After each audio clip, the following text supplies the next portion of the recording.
Hai, Assalamualaikum. Nama saya Muhammad Sabri. Hari ini saya akan terangkan tentang apa itu ergonomik. Ergonomik ialah disiplin saintifik yang berkaitan dengan pemahaman tentang interaksi antara manusia dan elemen lain dari sistem dan profesi yang menerapkan teori, prinsip, data dan kaedah untuk merancang untuk mengoptimumkan kesejahteraan manusia dan sistem keseluruhan prestasi.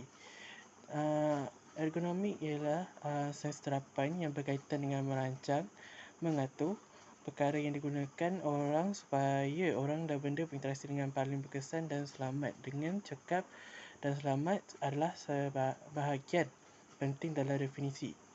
So, maksudnya ergonomik ni ialah satu benda yang mudah memberi keselesaan kepada manusia dalam menggunakan peralatan ataupun perusahaan furniture lah. So, saya akan menerangkan tentang uh, ergonomik tentang ruang makan. Tegia tempat duduk dan kerusi yang sesuai untuk ergonomik mestilah 26 cm.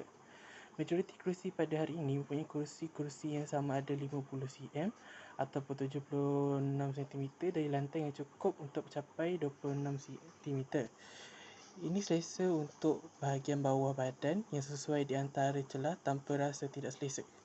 Okey, saiz kerusi yang paling sesuai adalah 810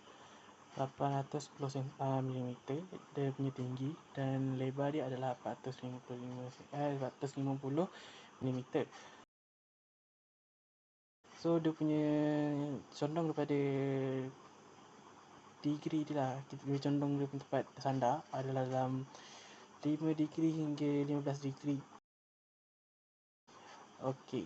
So untuk dining table, itu meja makan, ketinggian adalah dalam 710 ataupun 760 mm. So kalau untuk table yang macam dalam tu muatkan dalam 6 ke 7 orang, okey, saiz table mestilah dalam 2100 kali 900 mm. Okey. Satu kerusi jarak besar dia mestilah dalam 600 mm per person. Okey. Dan space antara ruang sekeliling dia, maksudnya macam nak tarik kerusi keluar ke apa, mesti dalam jarak dia 12 meter lah, dalam lebih kurang.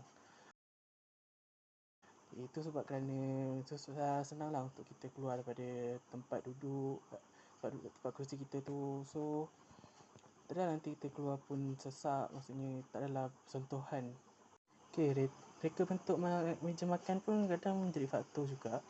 Ni kerana pada zaman kini banyak juga meja berbentuk berlainan, macam bulat, segitiga, macam segi empat sama. Okey, itu faktor untuk kita punya ergonomik. Ini kerana contoh kalau meja bulat, paling sesuai meja bulat ni guna macam kesesuaian ni ialah kita boleh menatap muka orang tau. Sebab dia bulat, so macam kita berkumpul.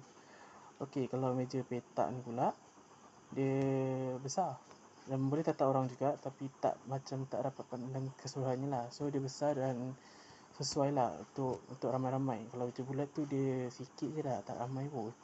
Kalau berapa orang je masuk, sebab nanti kalau nak keluar pun jadi kayu sempit.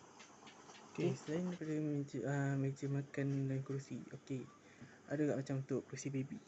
Kerusi baby ni sesuai untuk baby lah. Nama pun kerusi baby. Okey, kerusi baby ni dia khas untuk bayi saja. Ini kerana macam kesesuaian untuk bayi duduk, tak adalah macam time dia makan kena duduk dengan kerusi yang besar kan, macam kerusi orang dewasa. So macam tak kena lah dengan apa yang dia ciptakan untuk itu.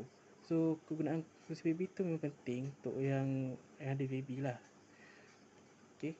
Selain itu juga, ergonomik ni digunakan sebab untuk guna manusia yang contoh macam orang tua lah, terutama orang tua. Kadang diorang nak bangun pun susah, tulang pun dah kaput, sebab kata orang lah tulang dah kaput. Okey, tulang dah kaput pun, so nak bangun tu kira susah lah bagi diorang. So kegunaan ergonomik ni lah yang macam membantu mereka mengurangkan kesakitan belakang diorang. So tak adalah mereka yang dah tua tu susah sikit nak bangun. So postur diorang jadi selesa lah, nak duduk, nak bangun, nak keluar dari tempat tu. So tak adalah diorang macam tersentuh lepas tu tiba-tiba sentuh tak dengan benda yang macam keluar dari tempat yang sempit, lepas tu tersentuh susah nak keluar apa semua. So memang ergonomi ni memang sesuai lah untuk digunakan setiap masa.